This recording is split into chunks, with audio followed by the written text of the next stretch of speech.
iCarly was just a great early aughts Nickelodeon sitcom all around. It starred Miranda Cosgrove from one of my favorite movies, School of Rock, and her performance definitely held up outside of Ned Schneebly's tutelage. But even though iCarly was on a kids network, this show had a ton of dirty jokes. I'm Whitney Van Lanningham, and these are the funniest adult jokes in iCarly. Number 8. In this episode, Spencer is hell-bent on winning this gigantic dolphin stuffed animal from Funky Festers, the Chuck E. Cheese equivalent of the iCarly world. They won't let him in the arcade without an actual kid because pedophiles are a thing that exist, and you can never be too careful. Instead of giving up and ordering the dolphin on Amazon Prime like a sane person, Spencer decides to take Guppy to the arcade with him so that he can win enough points to claim his prize. Of course, Spencer is hogging all the arcade games, and when Guppy gets bored of watching him, he decides to pick up a little light reading. I don't know what 50 Shades of Beige is about, but it sounds like the super boring version of 50 Shades of Grey, where Christian Beige's fetish is just mowing the lawn in a comfortable pair of khakis. Number 7.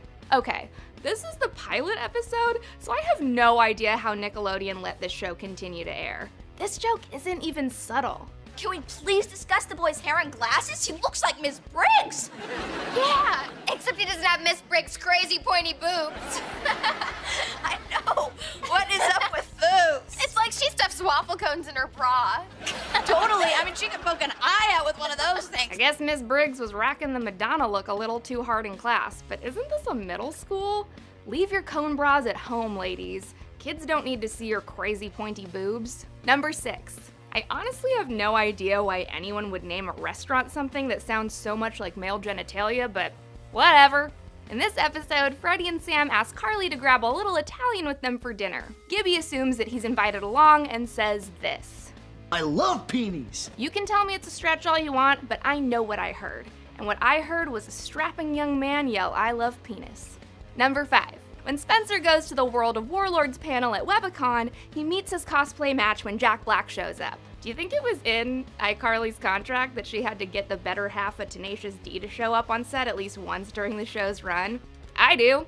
Anyways, Spencer and Jack Black duke it out in the ultimate showdown of who has the better mouth-breathery nerd costume. And while they're naming their weapons for battle, this happens. Longstaff! Oh, yeah! Ha! Wrist balls! Really, guys? A long staff and balls? That's what you guys are gonna battle with? Weird. Number 4. After Carly and Sam wreck Wade Collins' chances of winning America Sings, they try to make it up to him by offering to shoot his music video. He turns out to be a major a-hole, a total diva, and a reckless name caller. It was hard to find good footage of the guy not screaming at me and calling me an untalented hobknocker. What is a hobknocker? That's gross! And illegal. I love British slang.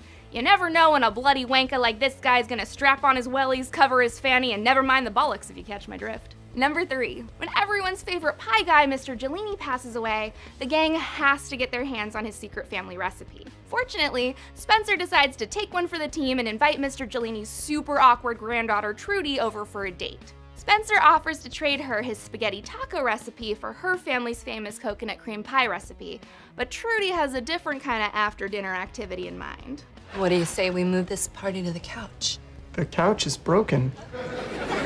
Well, why don't we go break it some more? Oh, no. Number 2. All right, guys, I know you might disagree with me on this one, but Bigfoot is real. I know so because one time I saw him while I was roughing it in the forest as a youth. Carly seems to think so too, so she drags her friends out to the woods in the middle of the night to try to find Bigfoot. Unfortunately, what she finds is a little dirtier. 2 squirrels wrestling. Carly? They're not wrestling.